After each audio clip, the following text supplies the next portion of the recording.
Dans cette vidéo, nous allons voir comment supprimer le dernier message lors de l'installation de GLPI version 10 concernant la configuration du dossier racine qui n'est pas sécurisé. En effet, lorsque je me connecte à mon GLPI, que ce soit avec l'IP ou avec le nom du serveur, donc là je vais modifier l'IP par le nom de mon serveur, il s'appelle simplement SRV. Donc quand je fais entrer, on voit bien qu'à chaque identification, je retrouve ce message concernant la configuration de dossier racine. Après recherche sur Internet, j'ai trouvé dans la documentation de GLPI cette page qui indique qu'il faut modifier le fichier virtualhost d'Apache et rajouter ce bloc.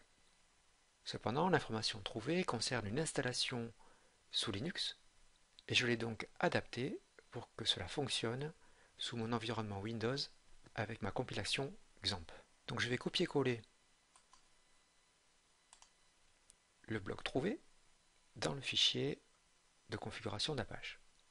Je me dirige dans le dossier où j'ai mon installation, donc dans ces deux points, dans XAMPP, dans Apache, dans le dossier conf, dans extra, et je vais aller modifier donc le fichier qui s'appelle httpd-veos.conf. Je vais l'ouvrir avec le bloc-notes. Je me dirige tout à fait à la fin du fichier. Je vais coller le bloc trouvé sur Internet et je vais maintenant le modifier. Alors, je vais modifier le nom. Moi, mon serveur, il s'appelle SRV. Je vais ensuite modifier le chemin d'installation de GLPI. Donc moi, c'est sur ces deux points, slash, attention, ça utilise des slash, XAMPP slash htdocs slash GLPI et je rajoute public selon les indications. Comme GLPI est un sous-dossier du dossier htdocs, il faut que je réalise l'alias ici, donc je vais enlever les phrases de commentaire, supprimer le caractère de commentaire, et ici, je vais le remplacer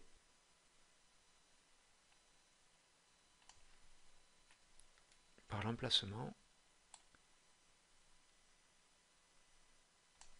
de mon GLPI en pointant sur le dossier public.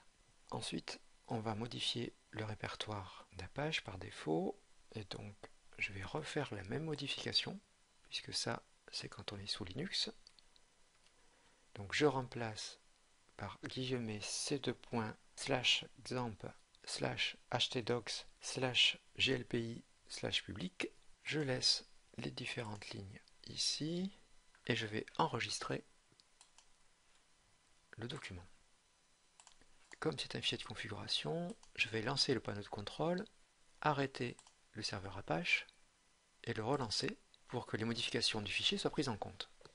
Maintenant, je vais relancer GLPI, donc HTTP, sauf que là, je ne vais pas pointer sur GLPI à la fin, je pointe uniquement sur mon IP ou sur le nom de mon serveur. Je me reconnecte avec l'identifiant du super administrateur GLPI et nous pouvons constater que le message d'erreur a disparu. Pour un utilisateur voulant se rendre dans GLPI, taper l'adresse IP de mon serveur ou son nom SRV n'est pas très adapté. Tant que j'y suis, je vais aller modifier mon rôle DNS pour que les utilisateurs accèdent à GLPI avec un nom plus approprié. Pour cela, je me rends dans le gestionnaire de serveur, je vais dans Outils, DNS, et je vais aller chercher ma zone directe, et je vais rajouter par clic droit un nouvel hôte A. Donc je décide que mes utilisateurs vont accéder à GLPI en tapant assistance GLPI. Je vais faire pointer ce nouveau nom vers l'adresse IP de mon serveur, et puisque j'ai une zone de recherche inversée de mon DNS, je vais laisser cocher créer un pointeur d'enregistrement PTR associé. J'ajoute l'hôte et je termine. L'hôte A bien été créé et je vais maintenant vérifier assistance GLPI pointe bien sur l'application web GLPI, facilitant la mémorisation de la connexion au serveur web GLPI.